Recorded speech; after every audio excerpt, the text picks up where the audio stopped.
Welcome to the CEC Report. This is a special episode on why financial speculation is not real. We need Glass-Steagall to protect the real economy. In this special presentation, we're going to play excerpts of a speech I gave at a CEC seminar on the 26th of February 2017, a month or so ago, where I go through the crisis facing the global economy and the Australian economy, but I especially illustrate the unreal nature of much of what is financial activity in the world at the moment. And all this unreal nature amounts up to these speculative bubbles that are the great threat to the global financial system that are leading us into another crisis. How unreal it is will shock many viewers. So instead of me repeating that, watch this presentation, and I urge you all get involved in the CEC's campaign for the solution, which is Glass-Steagall. Because what Glass-Steagall does is it puts a wall down the middle of the financial system. The real stuff is on one side, that is commercial banking, where our deposits go, and everything else is on the other side.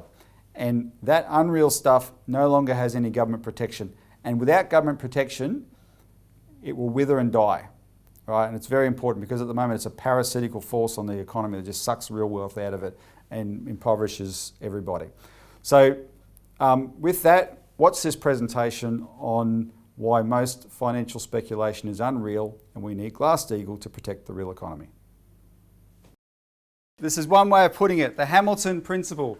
Government should be involved in banking, and that is to contrast with this.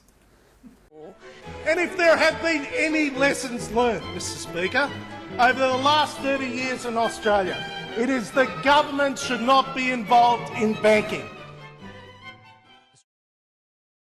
So that is our Homeowners and Bank Protection Bill, the only solution video. And that was Joe Hockey in early 2009. That was his takeaway from the global financial crisis. What it taught us, that government should not be involved in banking. So let's contradict him. But first, before we do, let's see what time of day it is, because we are roaring into another global financial crisis. Now, we've been saying that for a while. This is what news.com.au said last week. If we go through those clips, next one please. All right, what News did, this is a slight preview for the next CEC report. Craig and I covered this on Friday. News had 7 signs of economic Armageddon, and what was totally striking about the 7 signs is they are all things that the CEC has been jumping up and down about for a long, long time. And so we'll just go through, they included some graphs in their article. By the way, this is their report of an analysis by a government economic advisor named John Adams, who formerly worked for Arthur Sinodinos. So this is not a nobody, this is not an external crank, this is not one of those zero hedge outside the system commentators. This is Arthur Sinodinos' former advisor, right? Wasn't it Arthur Sinodinos that didn't know anything about what was happening this year? 36 times. That's that same Arthur Sinodinos, and I suspect he doesn't know anything about what's happening in the global financial system too. So this is these type of graphs speak for themselves. Look at Australia's record household debt, and it's not just record for us. It's the highest, or one of the very highest in the world. Next slide. Net foreign debt as a percent of GDP is now over $1 trillion, and that's net, which means the gross is over $2 trillion. And what that means is that it's good that it starts here, because this is when the tariff cuts happened. And all these cheap imports that flooded Australia, we haven't been able to pay for. That's what our net foreign debt means, right? So it's been great, and everyone will tell you how great trade is, but we haven't been able to pay for it. We have capitalised on our first world status and our rich minerals to have a good credit line, right? And external creditors are willing to lend us money. That's what's paying for it. We aren't paying for it ourselves. Next one. This was in there because when interest rates are this low, where can they go? And if you look, negative. This is what happened. This is what they were able to do to respond to the global financial crisis. What can they do now? That's what it took then what will it take now, right? They've lost that option for dealing with it, and it wouldn't have been able to deal with it anyway. Next one.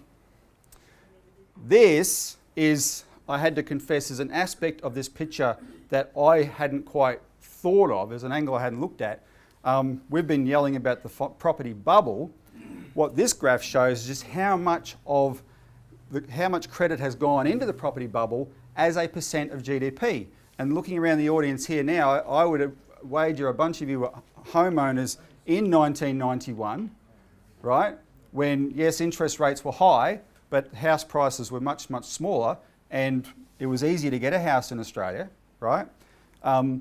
Look at, back then, only 20%, like the total credit in the housing market was the equivalent of 20% of a much, much lower GDP.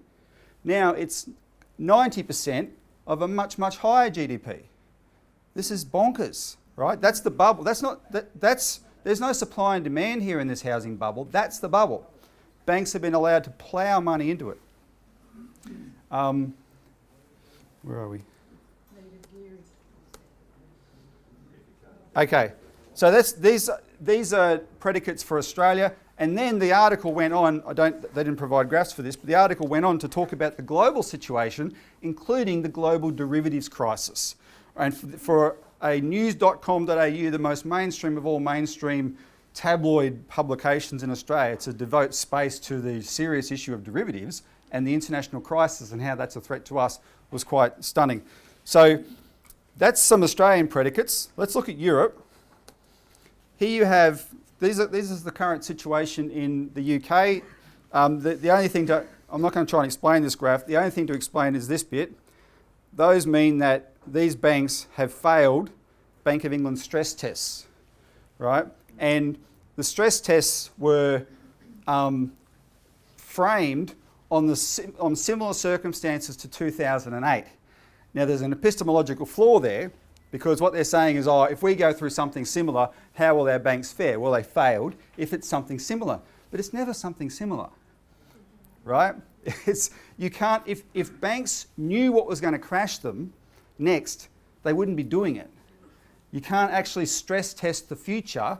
That's why you need something like Glass-Steagall. Just put all the threats aside. So that's it. That's the state in London. This bank here, RBS, which failed the worst, that's a British government-owned bank. Oops. 8 years after the crash, and the British government had to nationalise it, it's still in a basket case of a bank, yes. Right? Next one. And now we're getting into the real territory, right? So this is Deutsche Bank's derivatives compared not just to Germany's GDP, but to Europe's GDP as a whole. And of course, that is the black hole in the middle of the European financial system. And you've all seen the spiderweb graphic with Deutsche Bank, right? I haven't put it here. Through that is connected to the whole world. But if you saw the Daisuke Kodagawa's interview with Michael Billington of EIR back in October, he made the point, Deutsche Bank is not a German bank. It is a British bank. And look at this, there's its derivatives, but then look at this picture. Euro-denominated derivatives are all traded in London, right? That's the real black hole of the European banking system. It actually isn't Deutsche Bank. It's the City of London, as it always has been anyway. Then you had this analysis come out the other day. This is quite interesting. This gentleman, Bruce Wilds, has done his own independent investigation of derivatives, because there's official reporting of derivatives, but the biggest problem, and as bad as that official reporting is, like the Bank for International Settlements has, derivative statistics for all the banks in the world and for all the countries in the world, that puts it at about $500 trillion. And as bad as that picture is, everybody has known for a long time that the real picture is much worse. And I'll give you an example. We had a young guy visit us around the time of the crash, Bryce. Yep. What's his last? I forget his last name. We interviewed him. Anyway, this young fella had backpacked around Europe after doing uni, and he got a job in London just before the crash, working in the back room of the big banks like JP Morgan, and his job was to write up the derivatives contracts when the salesman made the sales. So you have derivatives salesmen in the front room making the derivatives sales, and they'd rush into the back room, throw in the paperwork and write this up. And so he had to beaver away all day writing up these things. He could never track down those salesmen to get them to sign the damn contract, right? So when the crash happened, like with Lehman Brothers, this was acknowledged. There was piles of paper in Lehman Brothers offices, and that's just one bank, all the banks were the same, of unsigned, uncompleted contracts that had started working, but no one was having any ownership of these things, right? And these would not be counted in the official statistics. And this was the insanity of the global financial system. So we're already talking about official figures are in the hundreds of trillions. This gentleman, Bruce Wilds, quoted an English mathematician who made it his business to try and figure out what might the real picture be, and he came to the same figure that EIR has used for a long time, which is he suggested around $1,200 trillion, right? 1.2 quadrillion. Now, that's also important because it contradicts the claim that since the last crash, derivatives have cooled off, and it means they actually haven't. Okay, so and then of course, I don't have a graph for it, but you then go to the United States, which has a $2 trillion exposure to that European situation. And on top of that, the 4 American banks, just 4, account for $220 trillion of the $1,200 trillion derivatives pile. Just 4 American banks account for that much of it, right? So the whole world is faced with this very severe threat.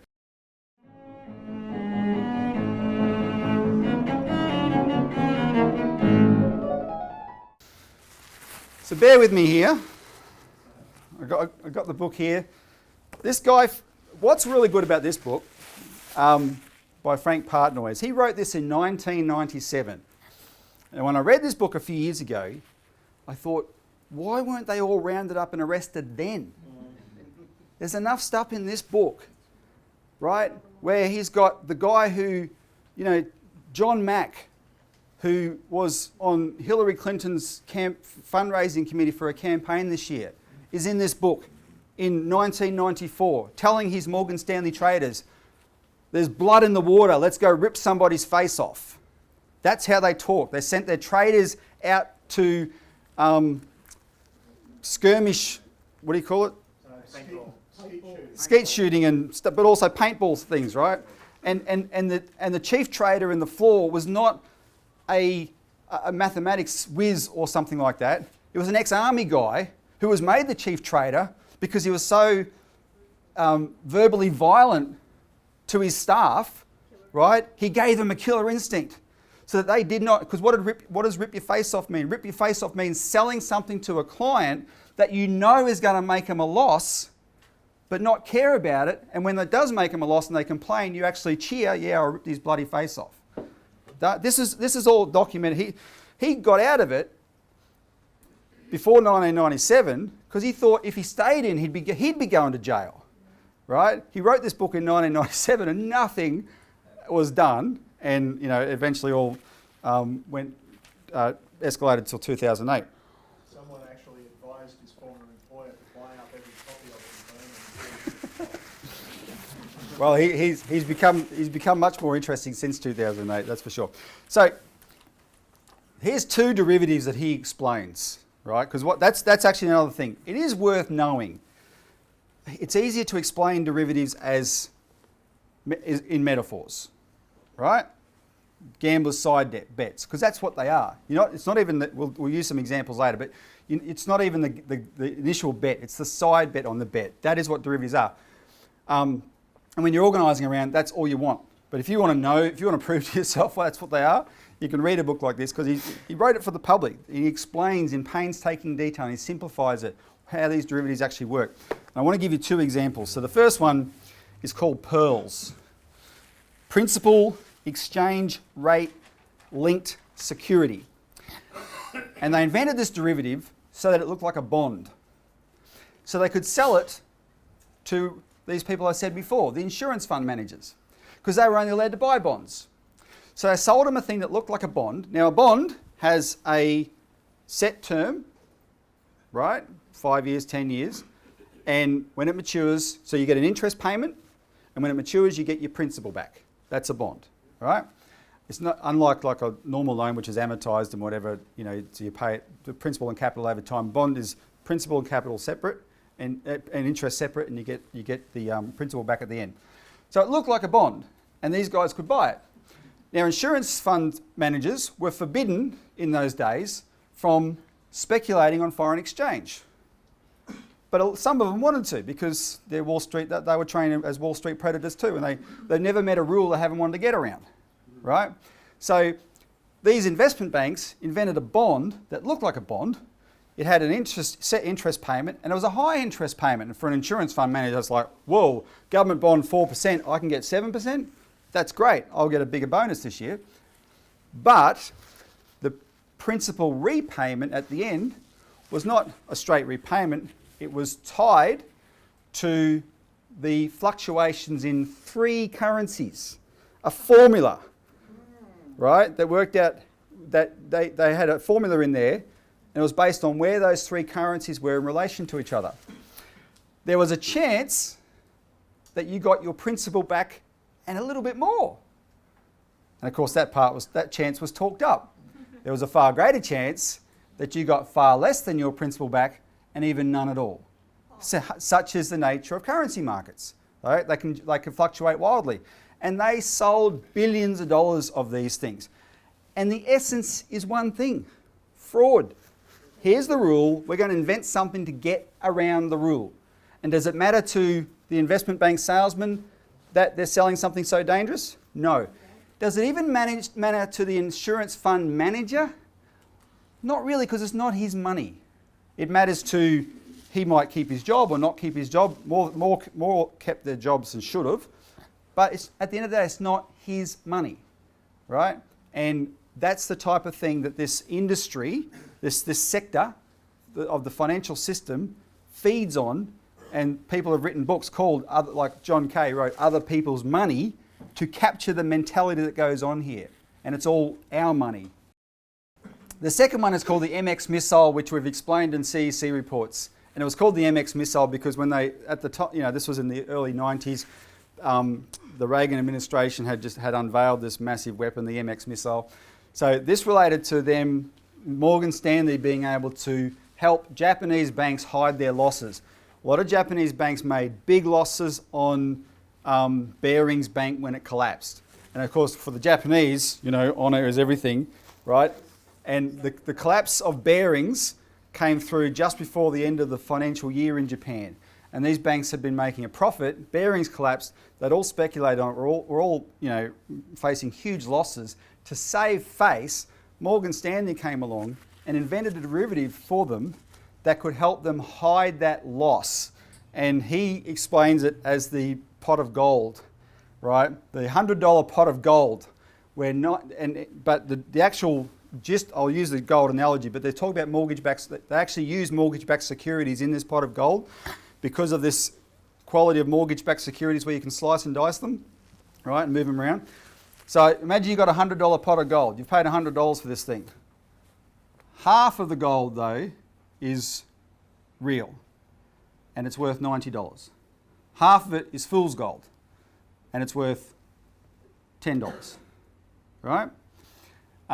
If you sold the half that's real for $90, it cost you $90, you sell it for $90, you haven't made a profit. Nothing's changed. So what do?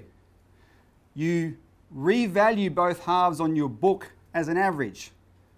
So you average each half out where the $90 real is valued on your books at $50. The $10 fake is valued on your books at $50. And you take that, the real pot of gold, and you sell it because people like the real gold, they're happy to buy it off you, right? And you sell it for $90 and you're marking up a $40 profit every time. And you can do this indefinitely as long as you don't sell the other half. And these banks have sat on those other halves for years, right? Chalking up profits on paper that are not real. There's only one word for this. This is fraud.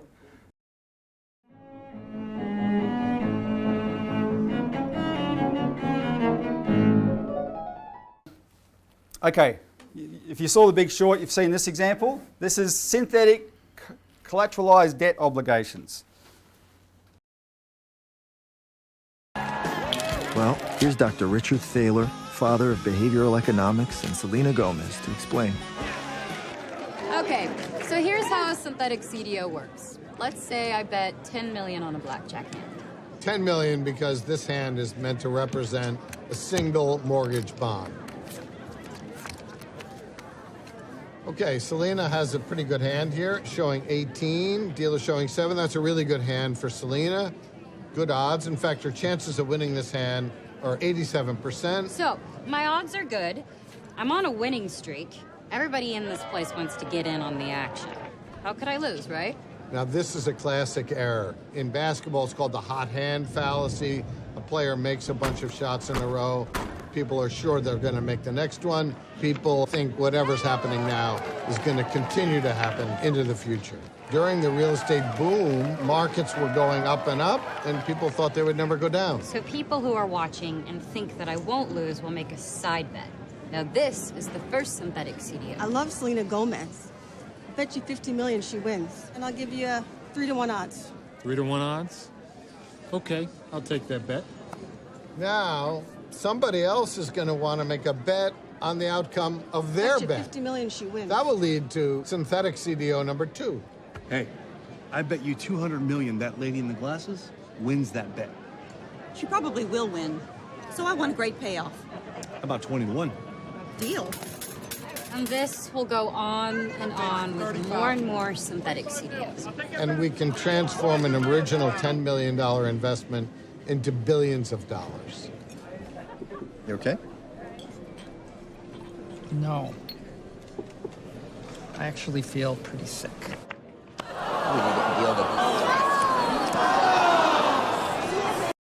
Just to recap, there's a real economy, there's an unreal economy. You have a bit of an insight today into how unreal the unreal economy actually is. It's huge, the unreal economy, right? It's huge. Let's hope he knows that.